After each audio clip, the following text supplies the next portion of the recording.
Good evening, everybody, or not so much, maybe.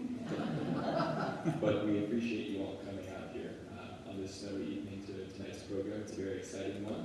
And I did want to mention just off the bat that if you know anyone who's going to make it to tonight's program but was a little bit apprehensive because of the weather, this program will be recorded and made available to watch free of charge sometime next week on the History Center YouTube channel. So as long as you registered ahead of time for tonight's program, you'll get a link to that recording sometime next week, and then you can watch that on your own, or you can share it with anyone who wasn't able to make it tonight. So thank you again for coming by this evening. For those of you who don't know who I am, my name is George. I'm the programs manager here at the History Center, and we're very excited to be hosting our presentation this evening, The Nutshell Studies of Unexplained Death, with the Executive Director and Curator at the Glessner House, Mr. William Tyre. So a couple notes before we get started. This program will last about 45 to 60 minutes of presentation format, and then we'll have a final 15 to 20 minutes of questions and answers with Mr. Tyre. And I also wanted to mention that this program is part of a programming series we're doing in supplementation with our Art of the Miniature exhibit, which is currently on display until April 1st. So we have just a month left until that exhibit comes down. We're going to miss it dearly. It's been very popular. But then we'll be getting ready for our next exhibit, which is called Deeply Rooted and Rising High, and focuses on African American experiences in Lake Forest. And there'll be a whole new set of programs to supplement that exhibit as it runs through October, November, so quite a while. So with that all out of the way, I would like to go ahead and introduce tonight's guest speaker.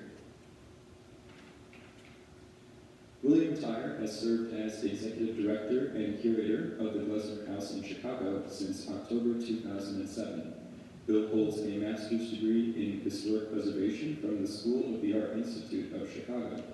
Bill most enjoys research and writing and has spent several years sorting nearly 36 bankers' boxes of Francis Glessner Lee's personal and business papers. He has spoken about Lee's life and career at several venues, including the Renwick Gallery of the Smithsonian American Art Museum in Washington, D.C., during the opening weekend for their exhibit of Lee's Nutshell Studies of Unexplained Death in October 2017. So with that, if you could all join me in please welcoming tonight's guest speaker, Bill Tyre.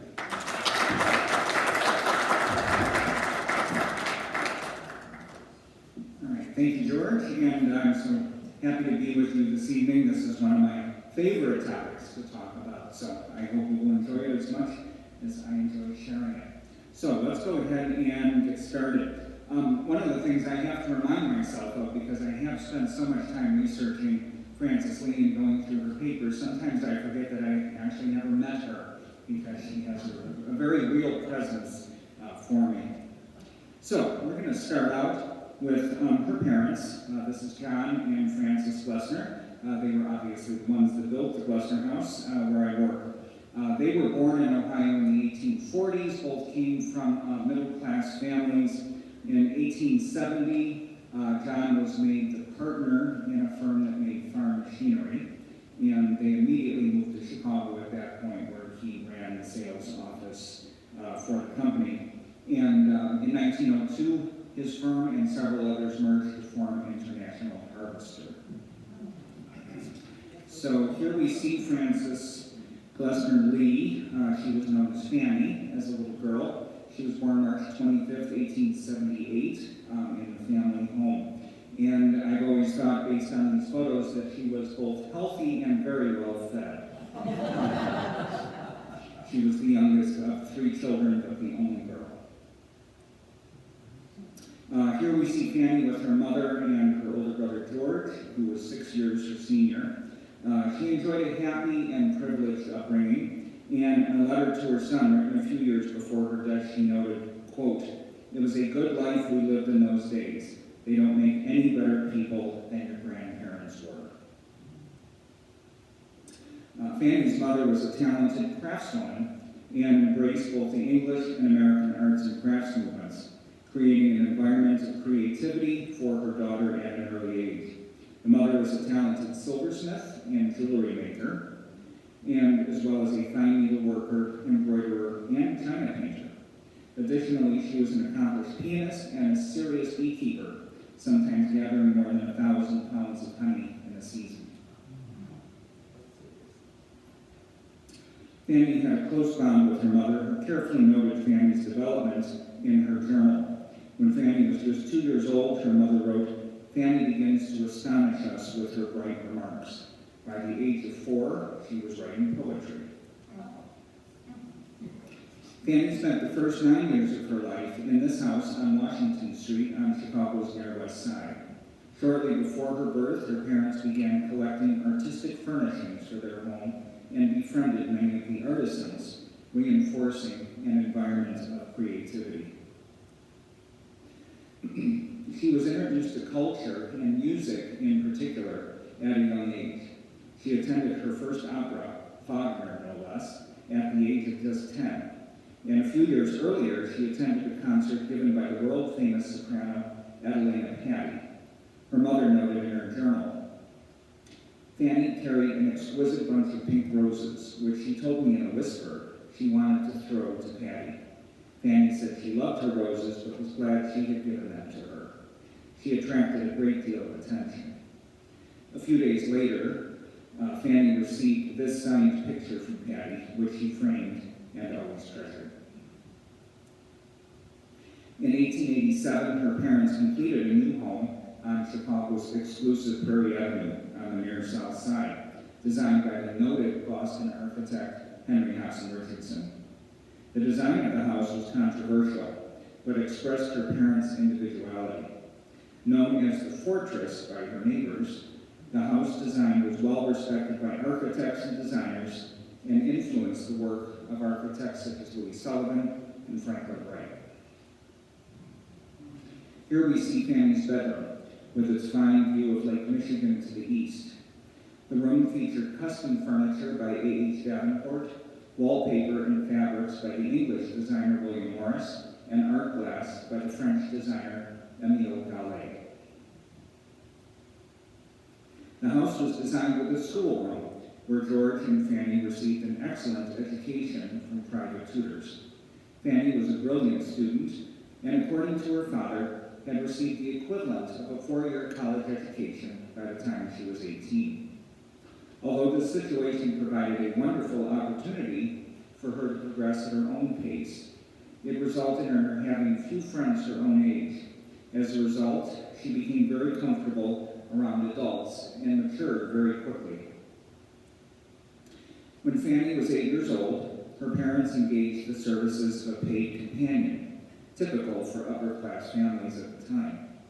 Violet Scharf was 14 years older than Fanny and became a close friend, companion, and confidant. Being a teacher by profession, she encouraged Fanny's intellectual pursuits and in later years wrote a historical novel. One of Fanny's closest companions was Isaac Scott, a talented woodcarver and designer of furniture who made many objects for her parents' home. Their friendship is noted by the fact that as a girl she had 3 dolls, which she named Ethel, Julia, and Isaac Scott. Many years later, her son wrote, "During much of my mother's childhood, he was her companion, despite the difference in their ages. They went on field trips together, for he was very knowing about birds and flowers." In 1886, when Fanny was 8, Scott designed a log cabin playhouse for her at The Rocks, her parents' summer estate in the White Mountains of New Hampshire. He carved and constructed several pieces of furniture for the house, which also featured a working cook stove, where Fanny learned to prepare jams and jellies. Fanny celebrated her 11th birthday with her family while they were traveling to Cuba and Florida. The next year, her birthday was celebrated in Rome during a trip to Europe. These early adventures instilled a love of travel that continued throughout her life. 2 months after turning 18, Fanny was sent on a grand tour of Europe, accompanied by her mother's unmarried sister, Helen Macbeth. The tour lasted 14 months, during which time she sent more than 100 letters home, describing in detail her travels through England, France, Italy, and other countries. She returned to Europe many times in her later years, with Paris as her favorite destination. Upon her return in July of 1897, she joined her family for their summer at their New Hampshire estate. The grand tour marked her passage from girl to young woman, as noted by the fact that she was always called Frances from this point forward. It was during that summer that she was introduced to Glessner Lee through her brother George. A native of Columbus, Mississippi, Blewett was 11 years older than Frances and had come to Chicago to teach law at Northwestern University. He would go on to serve as general counsel for the Illinois Central Railroad. The couple quickly fell in love, and within a few months, she accepted his proposal of marriage. In November 1897, she was officially introduced into Chicago society at an elaborate event held in her parents' home. Although her parents felt she was a little young to be married, they didn't wish to stand in the way of her happiness, and her engagement was announced a few weeks later. Frances and Blewett were married on February 9, 1898, in the parlor of her parents' home. She was just 19. The officiant was Reverend Philip Mowry, the same clergyman who had married her parents 28 years earlier. Music was performed by members of the Chicago Orchestra, which her parents had helped found several years earlier. Just 10 months later, the couple's first child was born. He was named John Glessner Lee after her father. Her parents built twin townhouses for Frances and her brother George, 1 block north on Prairie Avenue. They moved into their homes in 1902. And of particular interest for this evening's talk is the fact that the house that you see at the far left, the 3-story brick structure, was the home of James Ward Thorne and his wife Narcissa in the early years of their marriage. The Thornes and the Lees became good friends. Frances gave birth to 2 additional children, a daughter Frances in 1903 and another daughter Martha in 1906. She designed and built a dollhouse for her daughters, which she later noted was the start of her working with miniatures. Unfortunately, the marriage was not a happy one. Her son noted that she had a creative tendency, which was not supported by her husband. The couple divorced in 1914 after several years of separation. On January 1st, 1913, Frances presented her mother with a detailed scale model of the entire Chicago Symphony Orchestra, a gift for her mother's 65th birthday. The model featured all 90 musicians, their instruments, and stands with miniature music handwritten for each part by the orchestra conductor, Frederick Stock. Frances had attended several rehearsals of the orchestra to study and document each musician, accurately including his hairline, facial hair, and body type. It shows, even at this early stage, her interest in exacting detail. A few weeks later, her parents hosted a sit-down dinner for the entire orchestra at their home, with over 100 people in attendance.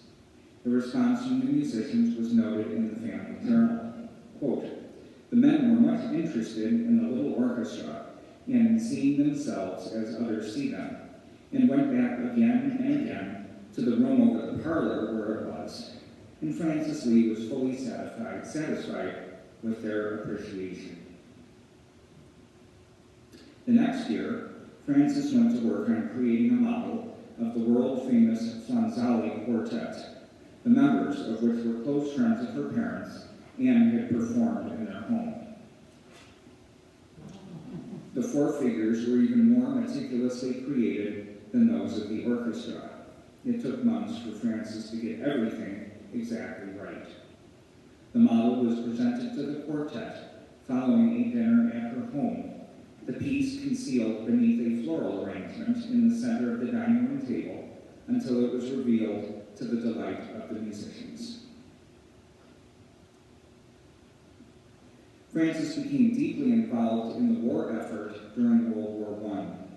Using her skills as a miniaturist, she crafted what was known as the fingertip theater to raise money for the fatherless children of France. The theater, located at the Art Institute, was set upon a stage measuring just 2 by 3 feet, and she used the index and middle fingers of her black-gloved right hand to perform a series of dances. These included ballet, a Japanese prayer dance, Elmer the elephant, the world's smallest pachyderm, Charlotte Roos, the ice skater, and a circus billed as the smallest show on earth. The performances raised over $1,000 for the cause. Frances was also deeply interested in the young men who were stationed at the Great Lakes Naval Training Station, located just north of Chicago. She realized that these men were away from their homes for their first time, so arranged for weekly Sunday dinners at her Prairie Avenue home, where the sailors would be invited for dinner, music, and other entertainment. Frances created a file for each sailor who visited. Those who earned a gold star were invited to return. At the left, we see the record for Roy Cotterill, who she noted was a nice boy and that it was a successful evening. A favorite of hers was Charles Young, who was a member of the Great Lakes Band under the baton of John Philip Sousa. Many of the young men continued to write to her after they were shipped off to Europe, and she became a surrogate mother to some, as noted in the letters which addressed her as Mother Lee. In November 1918, as the war drew to a close, Frances left her Prairie Avenue home and moved to Boston to become the resident manager of Wendell House, which was organized to assist soldiers and sailors returning from the war as they sought to transition back into society. Ever thoughtful of the smallest details, she only accepted donations of used furniture for the Beacon Hill home so as to provide the right lived-in feel for the young men. Her mother's Monday morning reading class equipped the kitchen and the dining room. By the early 1920s, Frances found herself living in New Hampshire, and she opened an antique shop with her daughter Frances in an old schoolhouse near their Rocks estate. She meticulously tracked the inventory of the shop and even noted her thoughts on other local dealers, with descriptions ranging from reputable to shyster. In 1928, desiring to have a permanent residence in Chicago once again, she purchased a brand new co-op apartment on the fashionable Lakeshore Drive for $55,000. The 12-room apartment on the 12th floor offered commanding views of Lake Michigan and took up 2/3 of the entire floor. The unit featured a 600-square-foot living room, 3 maids' rooms, and even a silver safe. In 1926, Frances's beloved uncle, George Glessner, passed away. A widower for many years, he was particularly close with his niece and made her the primary beneficiary of his considerable estate, built up during the years as an executive with the same farm machinery company as her father. In considering how best to use her inheritance, she reflected on her long friendship with Dr. George Burgess McGrath. He had been a classmate of her brother at Harvard and had taught there since 1907. As chief medical examiner for Suffolk County, which includes Boston, he had often shared cases with her, and his concern and frustration that there was no professional training for police officers and medical examiners in investigating scenes of suspicious death. In 1931, Frances provided Harvard Medical School with a gift of $250,000 to establish an endowment to create the Chair of Legal Medicine with Dr. McGrath as the first chair. It was the first such program in the United States and brought together the application of medical knowledge and skill to the uses and purposes of the law. Classes were taught to students in medicine, law, dentistry, and public health. During the next 2 years, Frances personally gathered nearly 1,000 volumes and donated them to the medical school, creating the first library of legal medicine in the country. She continued to purchase books, and the library grew to more than 3,000 volumes. It was named in honor of Dr. McGrath, who died 4 years later. It was one of a series of deaths that she confronted over a period of 10 years, starting with her brother in 1929, her mother in 1932, her daughter Frances in 1935, and her father the next year. When he died, she took charge of finding an appropriate way to preserve the Prairie Avenue home, which by this time was a nationally recognized architectural landmark. After more than a year of work, she donated it to the Armour Institute for use as classrooms. The building survives today as Glessner House, extensively restored to its late 19th century appearance, with virtually all of its original furnishings and a huge archive of material on the family. Using a portion of her sizable inheritance, she significantly enlarged her cottage at her New Hampshire estate, and by 1938, she made this her permanent home for the remainder of her life. Always interested in technological advances, she purchased a Clavilux Jr. for her cottage home. The Clavilux had been invented by Thomas Wilfred and was a type of light art that combined form, color, and motion to create what were known as lumia. The Smithsonian American Art Museum hosted an exhibit of lumia in 2017, and Frances's Clavilux Jr. Unit 86, shown here, was on display and was still fully functional. As a permanent resident of New Hampshire, she became involved in local police work and served as education director for the New Hampshire State Police. In 1943, she was appointed a state police captain, the first woman in the United States to attain that rank. She was always known as Captain Lee after this time. Over the next decade or so, a total of 9 states, including Connecticut, Delaware, Kentucky, Maine, Maryland, Massachusetts, Vermont, and Virginia, and the city of Chicago, all awarded her the status of captain. She was also appointed a deputy coroner for the city of Chicago. She gained great respect and recognition amongst her male peers, and corresponded with the top men in the field, including J. Edgar Hoover, during his tenure as head of the Federal Bureau of Investigation. In 1945, she hosted the first seminar in homicide investigation for state police at Harvard Medical School.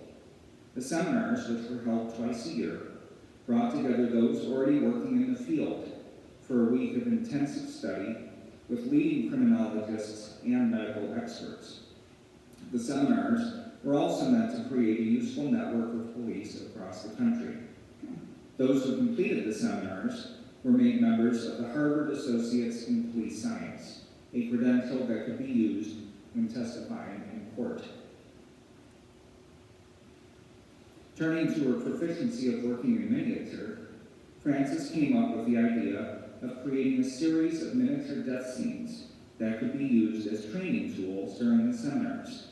She hired a full-time carpenter, Ralph Mosier, to help her build models.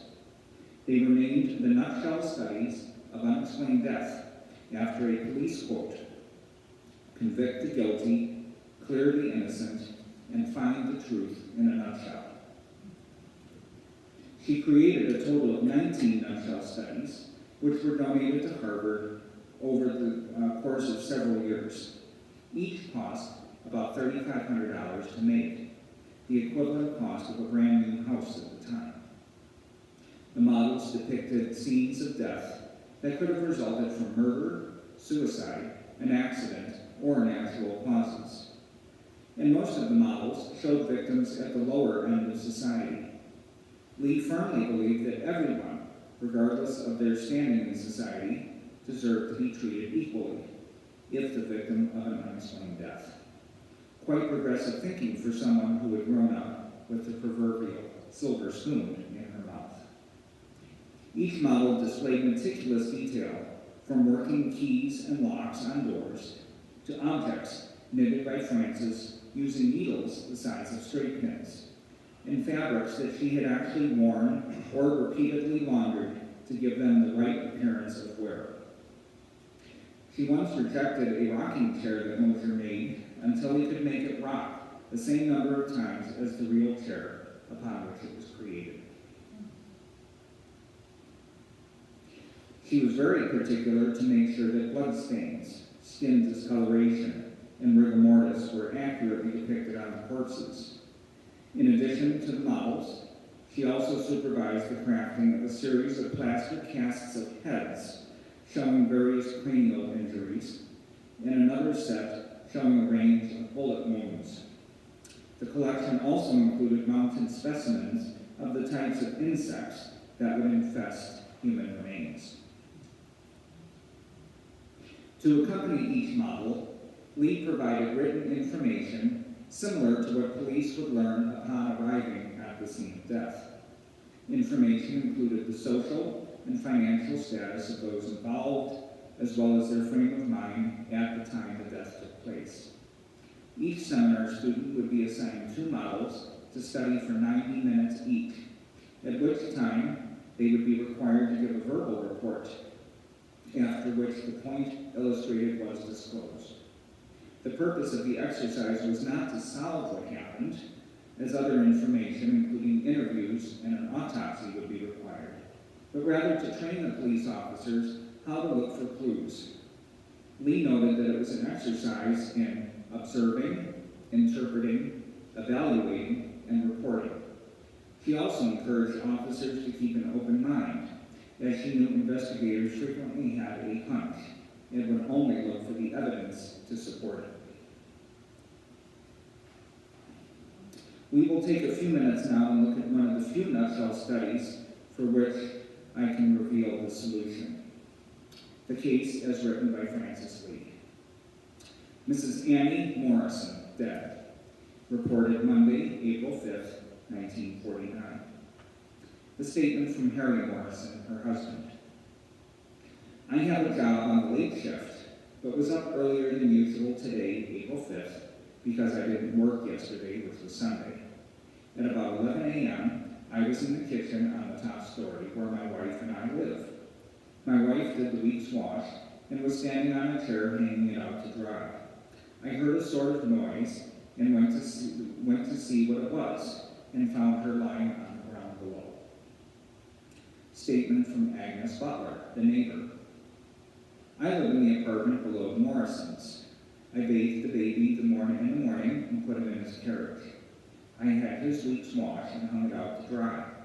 I was cleaning up the kitchen when I heard a crash and rushed onto the porch and saw Annie lying on the ground below. The Morrisons quarreled a lot, and Harry didn't treat his wife very well. He drank sometimes, and Annie guessed that he had lady friends. I had heard them arguing that morning. The model shows the scene as it appeared when Agnes Butler investigated the crash. Anybody want to give an initial thought on those 2 statements and what we're seeing here in the model? What about the husband's statement? Okay. Did he seem very emotional about the fact that his wife had just died? No. Not at all. What did the neighbor note? Quarreled, so there were apparently some problems with the marriage.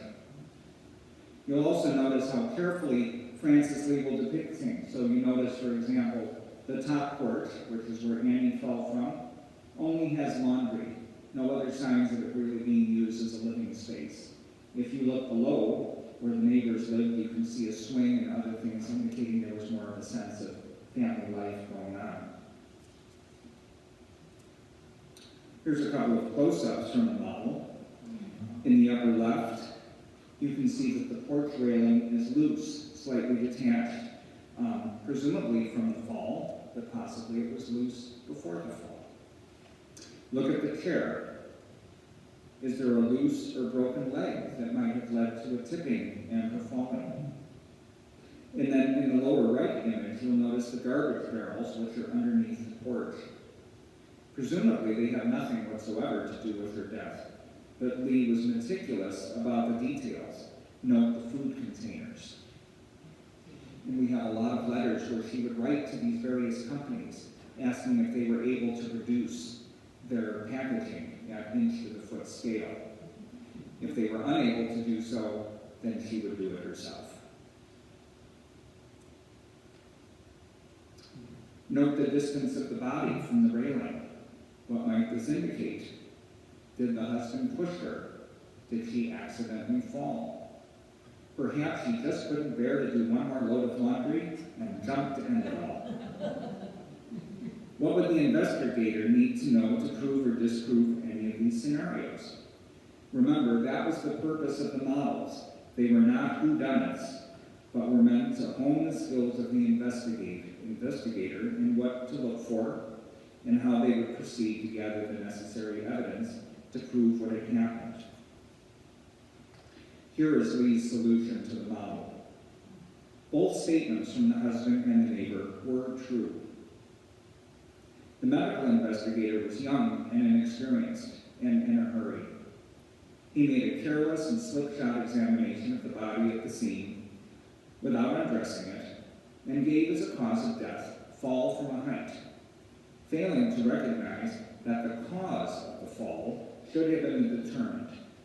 Annie Morrison's body was taken to the undertaker and, when undressed, there was found to be a bullet hole in the lower part of the right side of the chest, 12 inches below the armpit. The police and the chief medical investigator were then brought into the case, and an autopsy was performed. This disclosed that although the bullet had not struck a rib, it had ranged upward at an angle of 45 degrees. The bullet was recovered, but it was too badly damaged for identification purposes. It was of a .22 caliber, and Harry Morrison was known to have possessed a .22 caliber revolver.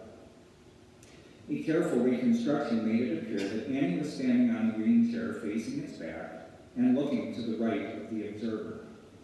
This would make it impossible for the shot to have been fired from inside the house. The sharp upward range of the path of the bullet was the determining factor to prove that the shot came from the outside of the building and from below. Further police investigation brought to light the fact that two boys in the neighborhood had been amusing themselves shooting off a recently acquired .22 caliber rifle, and one shot had found its unintended mark in Annie Morrison's body.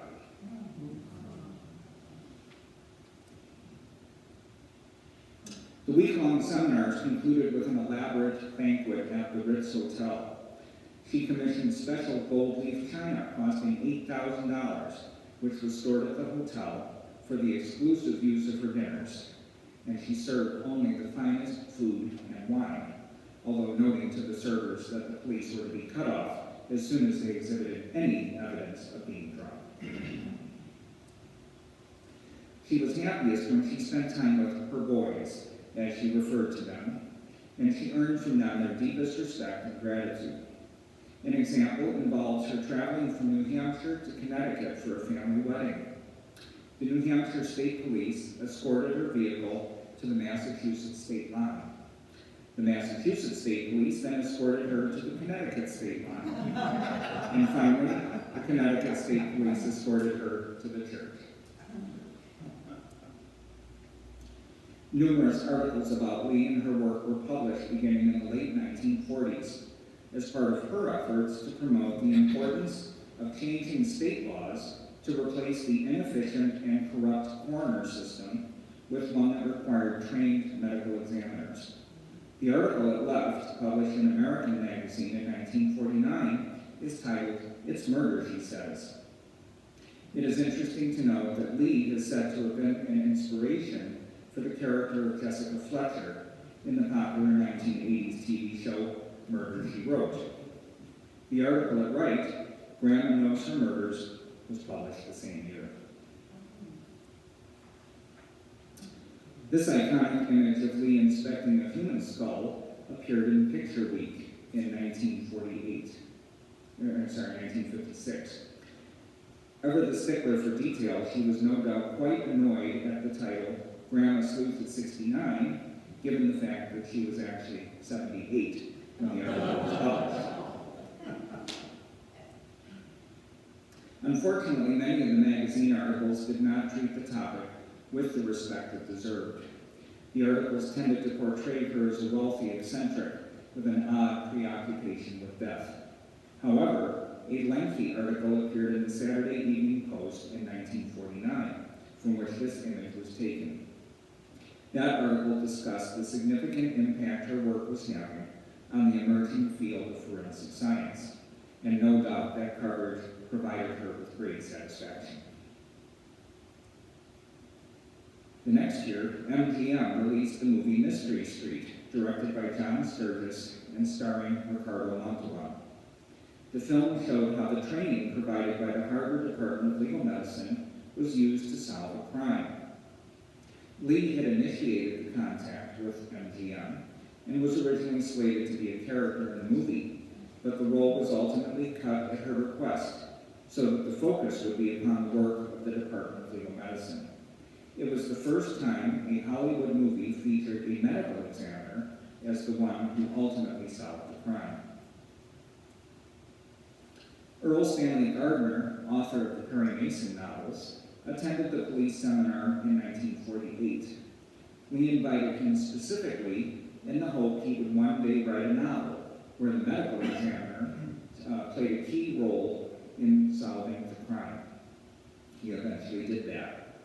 Gardner was the only layman ever invited to attend the seminar, and it began a close friendship between Gardner and Lee that lasted until her death.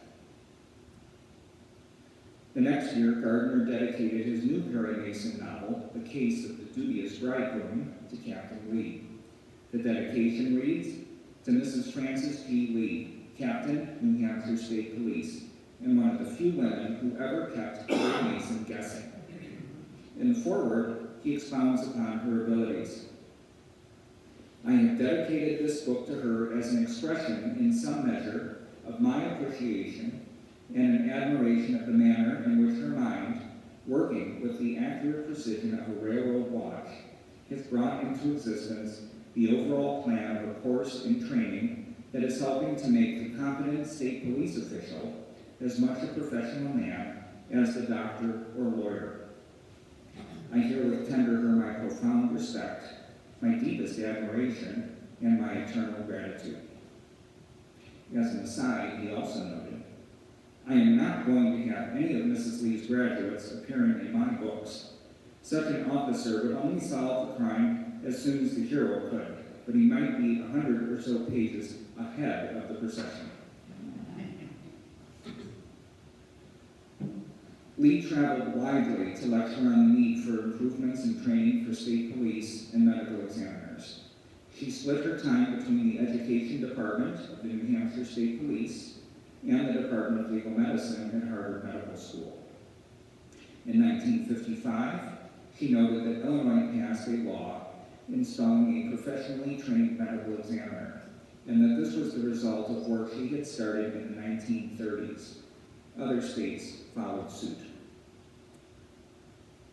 In 1956, Lee received an honorary doctorate in civil laws from New England College.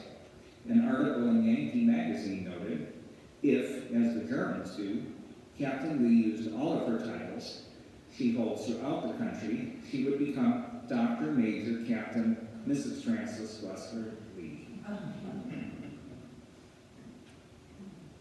She was impressed with the way in which British police officers were trained, and in 1956 visited Scotland Yard and most of the police installations in England. She was treated like royalty and lunched with the top brass, as she put it. This led to her providing an annual British police scholarship, which enabled an American police officer to study for a year in England. While in England, she availed herself of the opportunity to visit the dollhouse completed in 1924 for Queen Mary. In a letter to her son, she wrote, "Went to Windsor to see the Queen's dollhouse. A remarkable affair, although I think I could have done better. The elevator and the motorcycle, both of which work, won my heart. They are too small in scale to mine, so no use in trying to steal them. Lee remained active with her police work almost until the end. In a letter written shortly before she died, she reflected back on her life and stated, "As I sit quietly here, an old woman, I think back over my life and realize what a wonderfully rich life it has been. It is a good world, and I am grateful I have been given a chance to play a part in it. I have lived a rich life of friendship and companionship with the best of my generation." Frances Glessner Lee died at the age of 83 from cancer on January 27, 1962, at her beloved cottage at the Rocks Estate in New Hampshire. She was buried at the nearby Maple Street Cemetery beside her daughter Frances. Earl Stanley Gardner wrote the tribute to Lee as a labor of love. It appeared on the front page of the Boston Globe.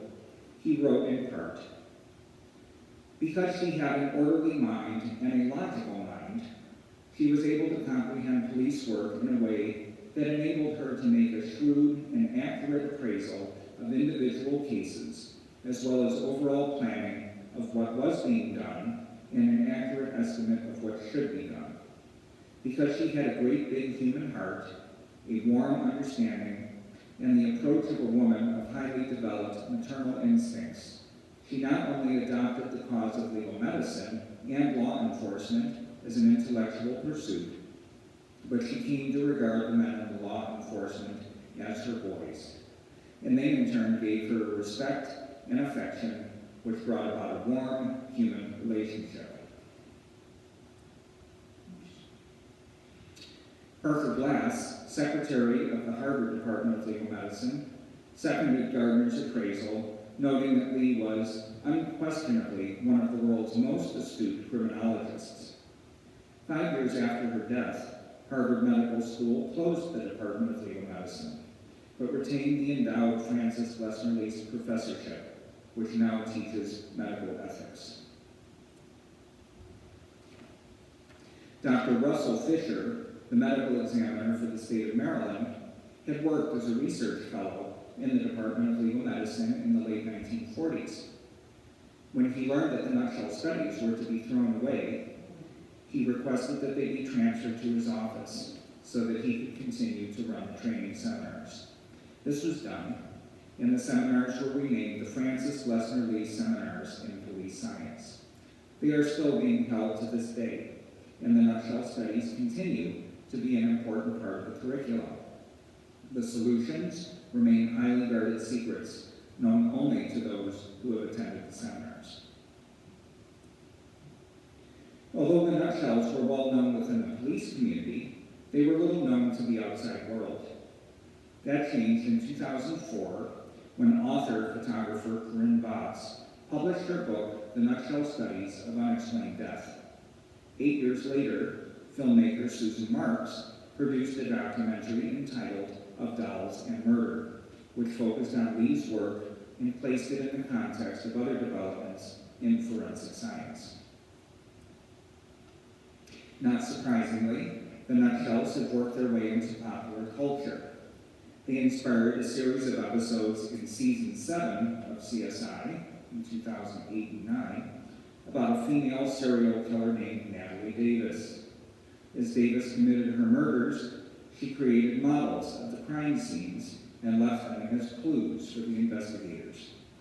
The DVD version of that season includes an extra discussing Lee's work as an inspiration for the storyline. The nutshells also directly inspired an episode of the popular PBS series Father Brown in 2017. The episode, entitled The Smallest of Things, begins with Father Brown attending an exhibition of a series of dioramas of death scenes made by Agnes Lesser. Note the similarity to the name Frances Glessner. As the episode unfolds, Brown pieces together clues to solve the mysterious death of Lesser's mother a decade earlier. depicted in one of the models. Chicago artist and author Don Widmer created a special artist book set in 2018 entitled Fanny and the Doll Corpse. This story centers around 10-year-old Fanny leading an investigation in her Prairie Avenue home after finding her favorite doll naked and dismembered in the parlor. It's a work of fiction. In 2015, one of the nutshells, known as Sitting Room and Woodshed, was sent to England for inclusion in the exhibit Forensics, the Anatomy of Crime at the Wellcome Collection in London.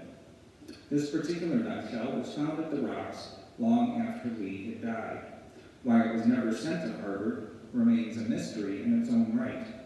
But given Lee's respect for the British police system, she no doubt would have been very pleased to have had one of her nutshells on display in London.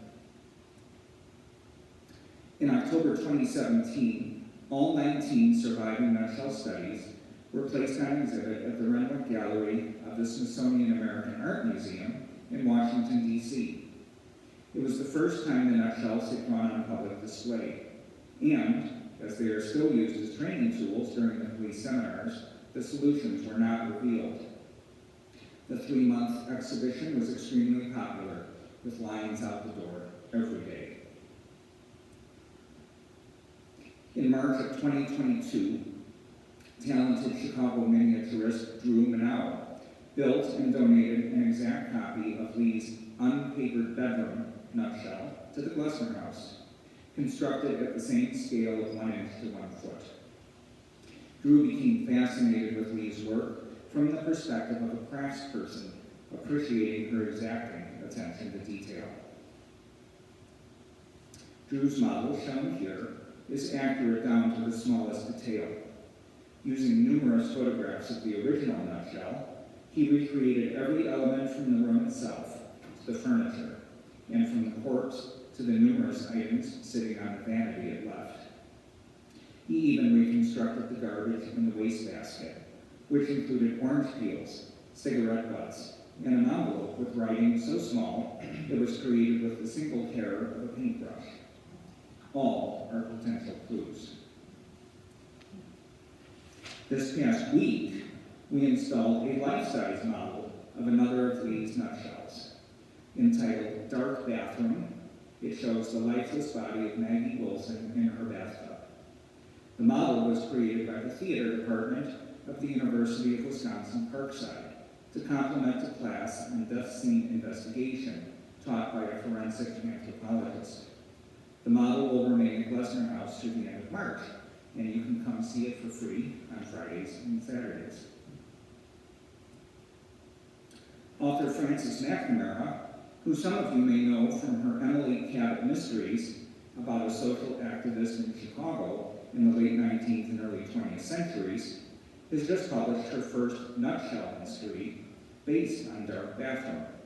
Entitled Molasses Murder in a Nutshell, McNamara combines the nutshell scene and Boston's Great Molasses Flood of 1919, with Frances Glessner Lee as the central character trying to solve the mystery behind Maggie's death. To close the presentation, I would like to read a quote from Frances Glessner Lee herself, taken from an article she wrote in 1952 for the Journal of Criminal Law and Criminology. Technical skill, scientific knowledge, and professional training are not all there is to legal medicine. There is something else, something hard to define, which must accompany them. The application of medical knowledge and skill to the uses and purposes of the law is not the whole story. It is far more than that. It is an unremitting quest for facts. It is a constant and continuous search for truth in the interests of science and justice, to expose the guilty, to clear the innocent. It is a dedication of its own peculiar wisdom and experience to the service of mankind. Thank you.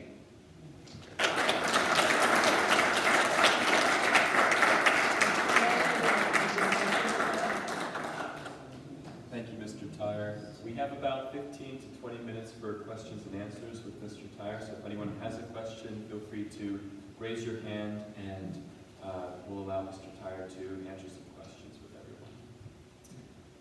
Yes. So you said the rooms are at the Redmond Gallery in the Smithsonian, but they're still in use as tools. Do they travel then? Or?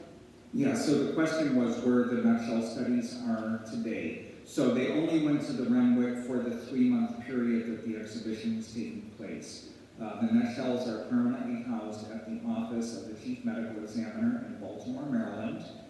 When they built their new facility a number of years ago, they actually built a room specifically to house the nutshells because they are used during the training seminars.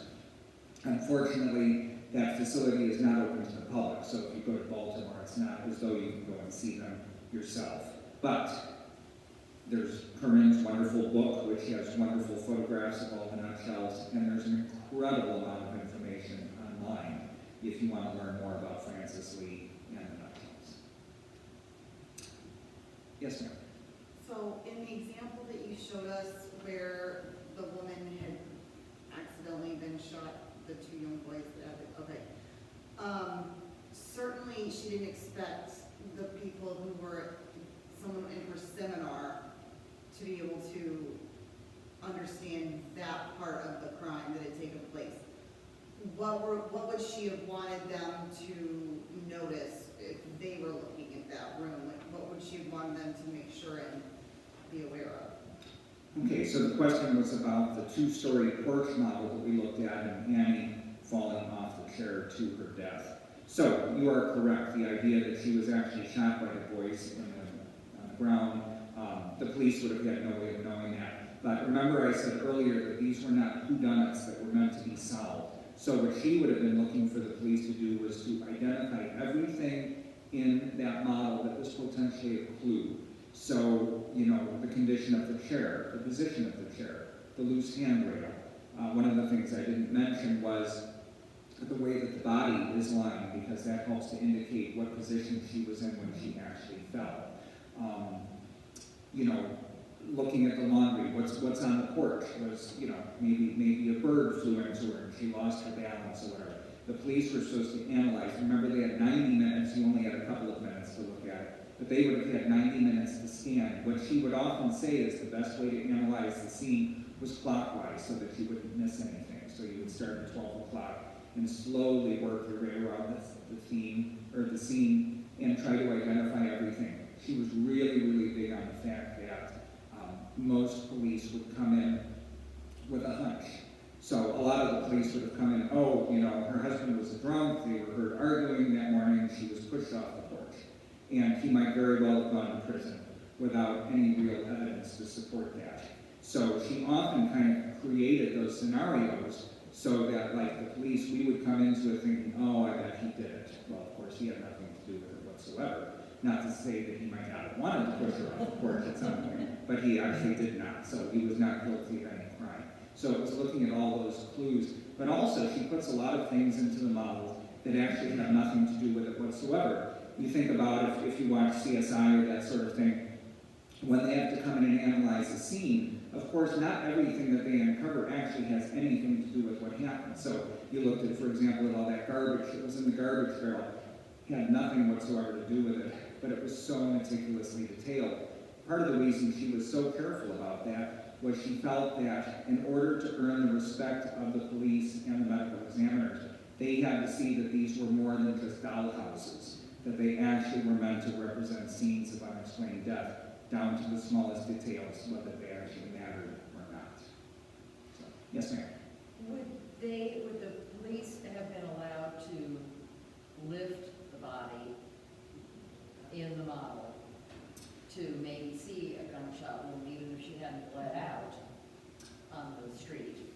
Good question. So it was asked if the police could actually like pick up the doll and look at the body. So the models themselves are actually behind a piece of glass. So they did not have the ability to touch anything. However, they would have made a whole list of things relating to the body specifically. I talked about the position of the body, but of course you would want to fully analyze the body to see if there were bruises, scratches, in this case a bullet wound, anything that might indicate what was going on. You know, maybe they would have discovered that she was actually pregnant and was sick. There could be a whole variety. And remember that any one of these models could be murder, suicide, natural causes, or an accident. So it was not to be assumed that there was a murder. They're often called crime scenes, and I tend not to use that term because in many cases they're not actually a crime at all. That's why they're nutshell studies of unexplained death. So, yes, ma'am. Do you know of the number of rooms that she made? How many of them ended up being because of a crime? How many of them ended up being because of like other causes? I do not know the breakdown. I know that there's several of each, so it's probably fairly close, but I don't know exactly. There is also one nutshell that disappeared.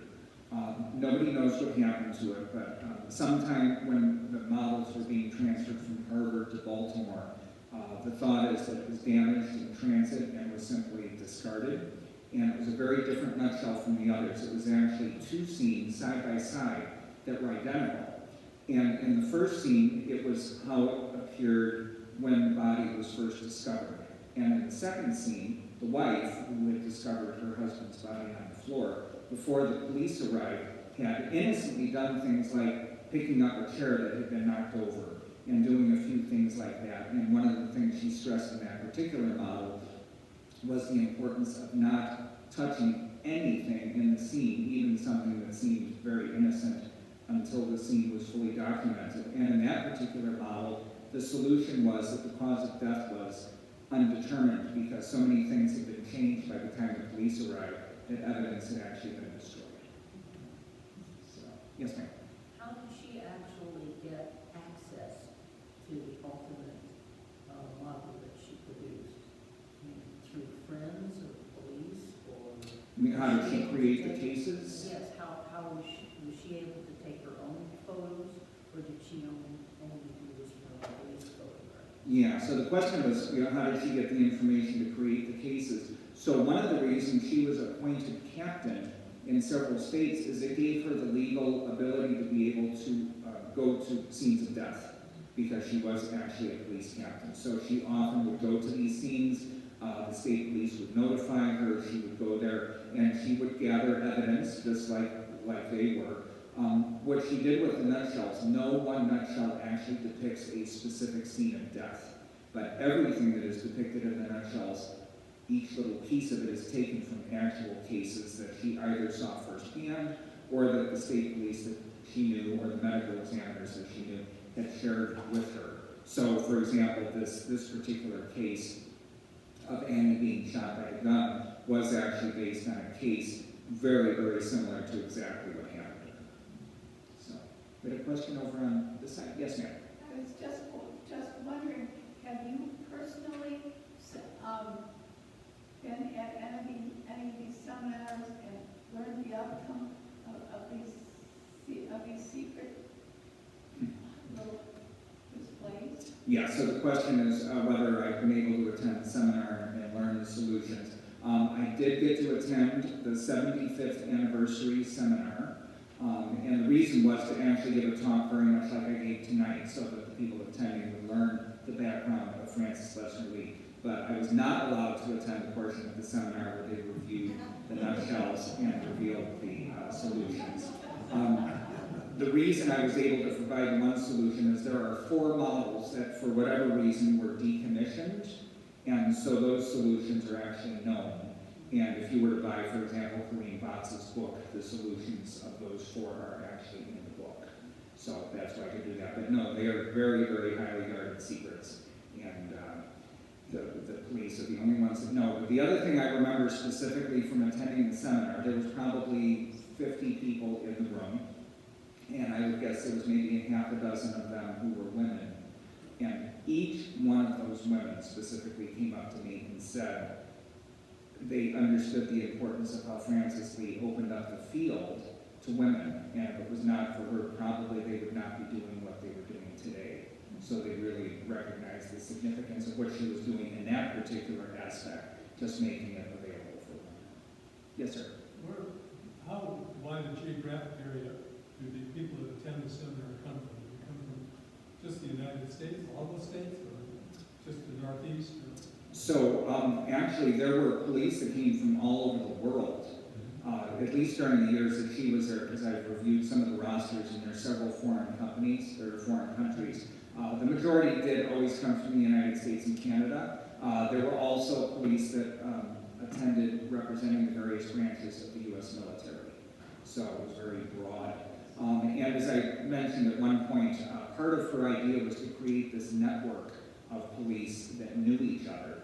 And so when you would have a case, you had people that you knew that you could reach out to, and often they could either provide something from a similar case, or sometimes in the case of a serial killer, you know, two deaths in two different areas, they might all of a sudden realize, wait a minute, there's a lot of similarities, maybe it's the same person that did that. So they became known as the Harvard Associates in Police Science, and they would have annual meetings every year after they had gone through the training. So in many cases, you would see the police year after year at these seminars, and they did become a very tight network that was very useful. Yes, sir. Just curious, a question that interests me. She was given an honorary doctorate by a university. It said New England College. Do you know what the university was in particular? No, it was actually, so the honorary degree that she received actually was from, it was called New England College. That was the name of the college. Now New England University? I don't know that for sure. But it My meant... friend who teaches there, so I was going to tell him to check it out. Yeah, no, it meant a great deal to her, and of course, you realize, you know, she turned 18 in 1896 at a time when it was virtually unheard of for women to attend university. So, although she was very smart, there was never a consideration of that happening. So that meant a lot to her because it helped to legitimize what she was doing and the importance of it. Any other? Yes, ma'am. So she was named a captain of all those departments, and I noticed in Chicago she was made an honorary captain. But the other captains, were those official? Was she on payroll with them? What was her story there? Yeah, so the question was about her receiving the designation as captain. So the city of Chicago was one of the few where it was honorary, but in most of the states it was full captain.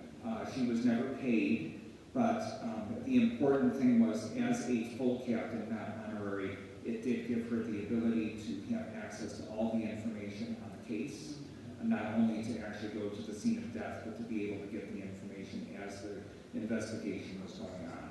So that was particularly important for her. And I remember when we found the badges, they were actually left behind at the Rocks estate, and that was when we fully realized just how many states had awarded her the status. Because it was always kind of referenced that, you know, she was made captain in various states, but we never knew which ones. So it was nice that those survived. Any other questions? Okay, well, thank you so much. I hope you come down and visit Glessner.